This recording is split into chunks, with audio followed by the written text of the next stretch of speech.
day when you were at work, this came in. Viking Raiders. Looks nice. Little card game? Yeah, I think so. It says collect resources, buy stuff from the market, and do bad things to each other. What do you think they mean by that? I can think of a few things.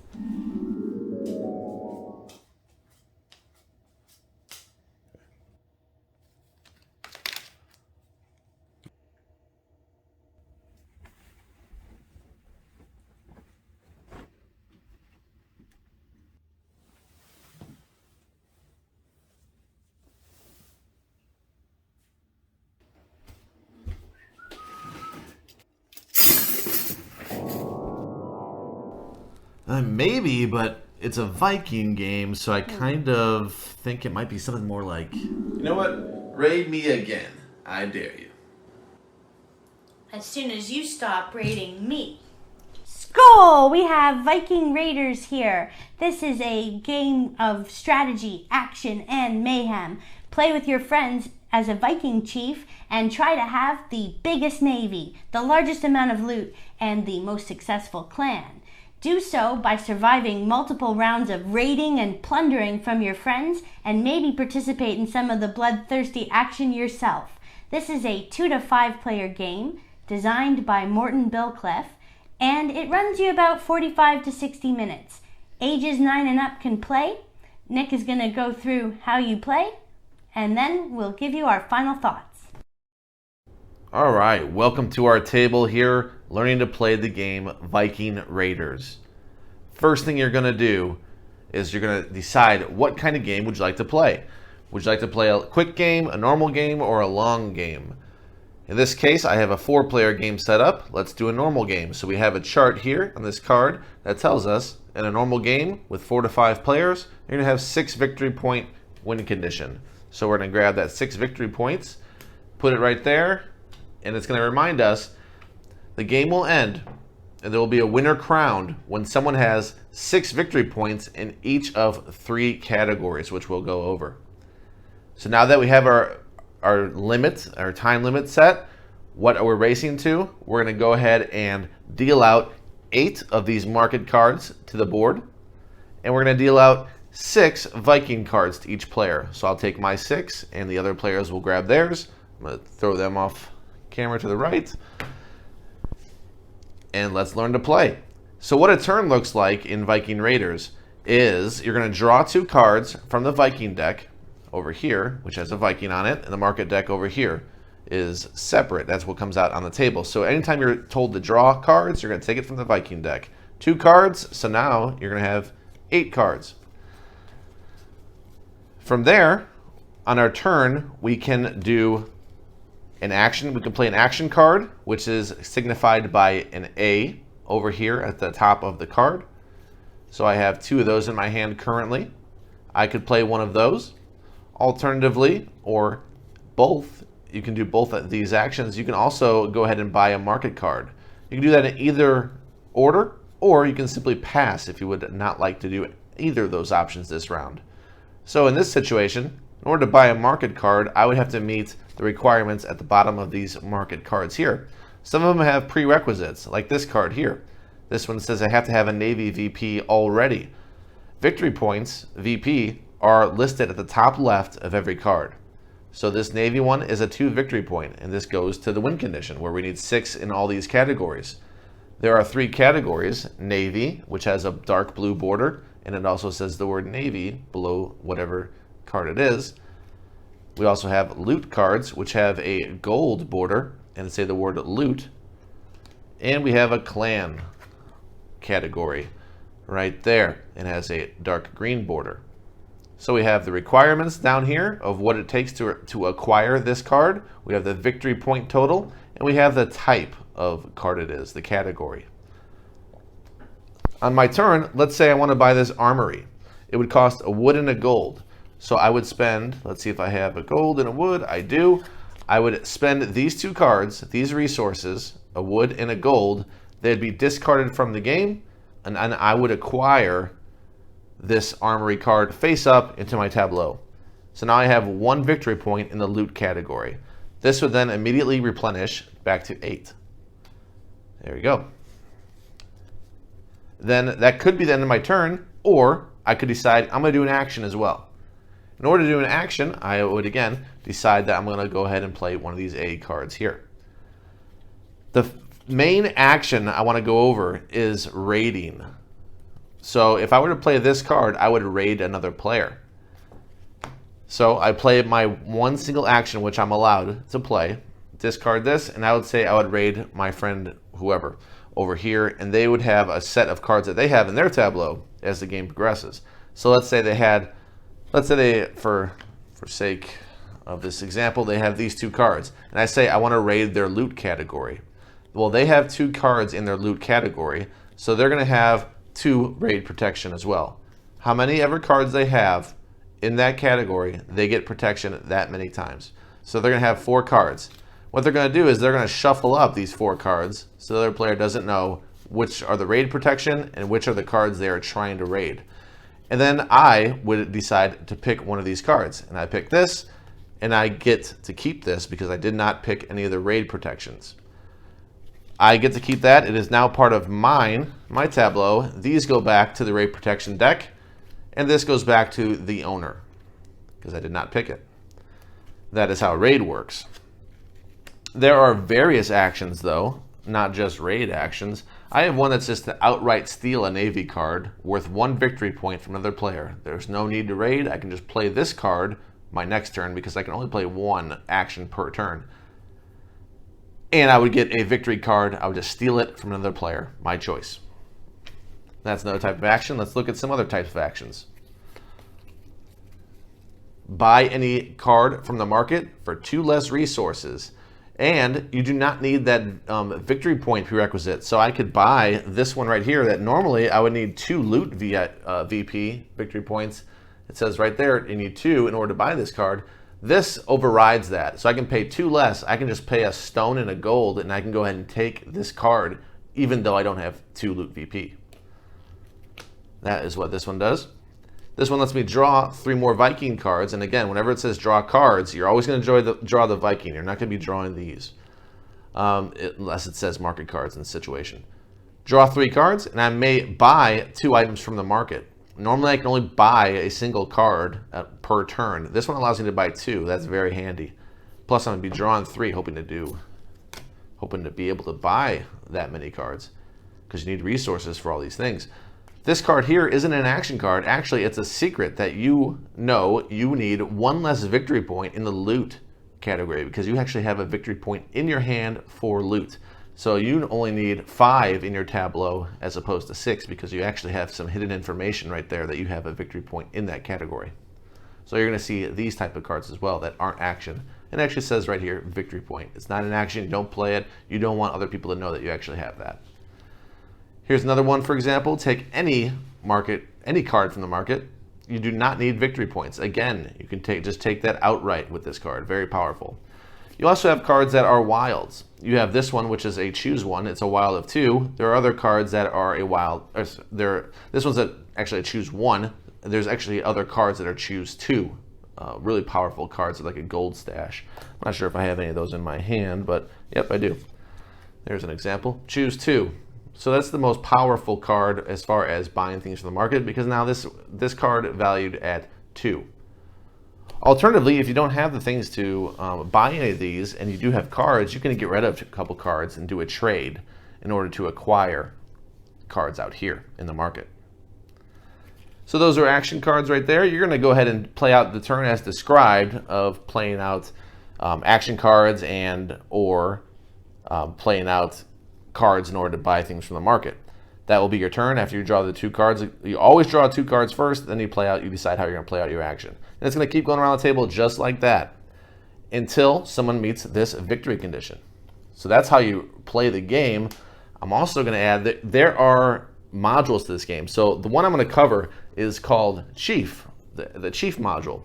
So if you play with Chiefs, you actually get a secret ability, or not secret, an ability that only you have. A permanent ability. No one can take this away from you. And there's 6 of these. You can deal them out random. Just gives you ability. So this one, all Navy cards cost 1 less resource.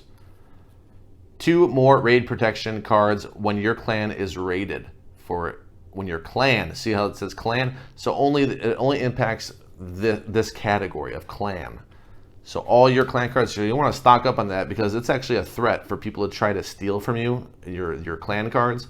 Because you increase your odds of success, they decrease their odds of success whenever they try to raid your green cards, your clan cards with this, and various others. So you're going to get that. On top of that, there's going to be some more variability to the game, more actions you can do, more things, more choices. You can do an offering. In order to do offerings, you're going to draw 3 cards instead of 2. Draw 3 cards instead of 2, and you're going to choose the one that you would like. Instead of keeping the 2 that you're just choosing, you're going to be able to draw 3 and keep the one that you want. It's when you want a particular card, and that just gives you better odds of acquiring that card. You also have a black market, which I love. You're going to go ahead and pay 3 resources of your choice from your hand and just take off the top deck. It could be a really good thing. It could be something that really helps you, but odds are it might even hurt you. It might be something that's a little less. So if this was a top card like it was before, and I decided to do that action, I would spend 3 resources, reveal this card, and I would keep this no matter what it is. I can't check what it is. I'm just stuck with whatever it is. Well, I overpaid because this only costs 2. Too bad. I get it. I spent my 3 resources. I blindly drew of what's called the black market. So that is another option. Also, you have mercenaries. When you're raided, you can spend resources for protection. Each resource you spend is 1 extra protection from that person that's going to raid you. So, again, less odds for them to succeed, more odds for you to succeed. You might decide to do that, but it's always a tough choice because you need those resources to buy goods from the market. Anyway, that gives you a gist of how you're going to play Viking Raiders. We're going to go up and tell you some of our thoughts of this game. All right, thanks Nick for the explanation. So we played this game a couple times. We've done it at 2 players a few times and at 4 players. What are your thoughts? I would say we've played it somewhere close to 10 times total. Yeah. We're 2 players, 4 players. Had to make sure we got the 4 players, so we actually brought it to a friend's house, played it multiple times with them. So first off, I'm going to say right away, they're back in the game. So that's a good sign that we had friends that we play games with, and right away they're like, what's the price point? And we don't know that information, but easily I would say if this game comes under $30 US, it's going to be a recommend from us as well. So they're already on board as long as it comes in a decent price. Hopefully that is come to fruition because then it'll be an easy recommend. Because everyone needs a good card game at that price. Yeah, I mean, if you're partial to games like Exploding Kittens or you like some of those Take That games where it was, Here to Slay. If you've played Here to Slay and you've played like different card games where you're attacking each other, this would fall right in on your plate. Yeah, this one, there's more to it though. So don't be turned off by the fact I'm thinking Exploding Kittens by this. This is, you get an idea from Exploding Kittens and you can improve upon it. You're having a resource collection. You bring in some more modern mechanisms and a little more rules about trading and different things and doing the black market. I think is super cool. Anyway, different things about the game that I maybe didn't cover in an overview. Like you have cards that are really cool, like abilities. The abilities are massive. You can have an ability. They're just out there in the market. Actually, if you watch the overview, there is one of those abilities on there. You would pay a bunch of resources, essentially 1 of each, and you would have these abilities that are just amazing. Like it would lower the VP you need for all categories, might be one, or it might give you extra raid protection and make it easier for you to raid. Different abilities out there that you can really focus and hone in on. Not just that, but you have a change up out there. You have 2 cards called Stormy Seas and Ragnarok, and those can change up the game. I'm thinking, and this is just my idea, the designer isn't on board, I didn't ask him, but I'm thinking it might be a decent idea to shuffle those up, not know which one you got in, just have 1 of them in the game. Yeah. If you have 2, these things change the game quite a bit. So it's up to you. It's going to be up to the player. I mean, you bought the game, you decide how to play it. If it's me, I think I'm going to do that. I'm going to shuffle up. We don't know which one's going to come out. One of these cards is going to change up the game dramatically. So that's cool that you can just decide that, how are you going to, I mean, it's not part of the rules, but definitely you can do that. It's also has a quick feature to learn. So the way he's going to ship this out, you're going to have a sheet of paper that just says, you know what, we're going to teach this game as you go. You're going to go ahead and play, and more rules are going to be revealed as the time comes. So you can learn the game and play it, not sit through a rule book or watch a video of ours. Yeah. you can just jump in and go to quick play, and then you're good to go. Once you do the quick play and learn those rules, which aren't that extensive, but you're going to want to, you know, if you want to ease it in, not sit with the rule book, you have it right there. Yeah, it really worked well. You also have a 2-player variant. You can play the game normally, the way I taught it, or you can have a 2-player variant where there's a 3rd player. And every time you flip it, the only thing you have to do. So I always worry about variants for 2 players because there's a lot of upkeep. Not here. Here you flip a card. If it's a resource, they're going to get a market card, top deck, and they're going to have their market card, the 3rd player. If it's not a resource, you don't worry about it. You continue with your actions as normal. So they're trying to build out, and they could possibly win if they get good cards that, you know, sequence, and they can become the winner because they're getting those cards quite often because most cards in the deck are resource cards. And they're a great raid victim. Yes, you can raid them just like you would normal. So it's a 3rd player out there. Yeah. So that's cool that they made it good. You do want a card game that plays 2 players. Not all card games do that well. Yeah. So it's nice that you can play this 2 and you can have real fun with it at 4. So what about you, Vic? So for me, that's a recommend. Easy recommend. Under $30. If that comes in under $30, oh, by the way, amazing artwork. Yeah. This looks like an app. This looks like beautiful. This really looks really, really good. These colors, the font, everything. It looks like an app. It looks very nice, and I recommend this one. So, well, the easy recommend for me as well. Even the take that elements of it were just fine. Perfectly tolerable because you understand it's a Vikings game. You're doing bad things to each other. Yes. It's great. You know, you know that the things you do, you know, someone's going to get you anyway. You have to. You have to. The only way to really prevent someone from winning and win yourself, you're not in your own world. You're watching other people. So there's active while you're playing. You care about other people's turns too because you're watching to see what they're going to do. Did they just attack you?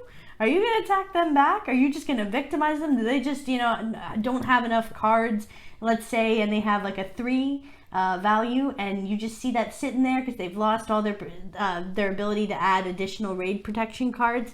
It's just so fun, so clever, so well put together. And we have a prototype here, but from the quality that I saw here in the production, it just looks really great. The card artwork, how quick it plays too. It is very snappy, but you also have to think about, like when is a good time to raid somebody? When is the best time to play a card? And you have to worry about events happening. The Ragnarok and the Stormy Seas can just change everything. And it's exciting. The replayability is so there. I mean, there were times I played and I just got an ability, and then the very next turn he takes the ability that I just spent like 6 resources on. But you know that there's a way you can possibly get it back, so you're not too hurt about it. It's all in good fun. And, you know, for that reason, I don't normally like those kind of games. I don't like attacking, but this one, you just have so much fun doing it. It brings that out in you. Yeah, and it's not all that. Like, every turn, you're not attacking somebody. You might have an action card that just says draw 3 cards. Yeah. That's excellent for you, but no one else is like, oh, okay, good. I'm glad they didn't attack me. Yeah. You know, so you're not attacking every turn. You don't even do an action that turn. So it's not like it's a game where, oh, now it's my turn to raid. No. You have to have cards to raid. You have to have actions that say you can raid. So it's not just every turn's the same. Oh, now you're going to raid. Now you're going to get a resource. No, it's different every turn. You're hoping you're not going to be a target of somebody. You're hoping people aren't looking at your stuff and saying, I want that 3-pointer. Yeah. So, and when you add in clan abilities and you have to factor in, you know, I know that Alyssa has a protection for clan category cards. I'm not going to bother her too much on those ones. So then it pivots your focus. And I think that's a really great addition to the game beyond just giving you a simple discount, which is another option, which is pretty good too. When you start stacking up discounts and then suddenly things are costing you, they owe you a resource for taking things. See that? You just hit on it. Options. A card game with options. Yes. I can spend a resource to get more raid protection. I can do these different things. I can go to that black market, spend 3 resources, and hope I top deck a better thing that I really need because I don't want anything in the market. This game gives you options. It's very good. So this one is an easy recommend. Check it out on Kickstarter. You do not need a beard to play this. Yeah, it's the best part. So enjoy it.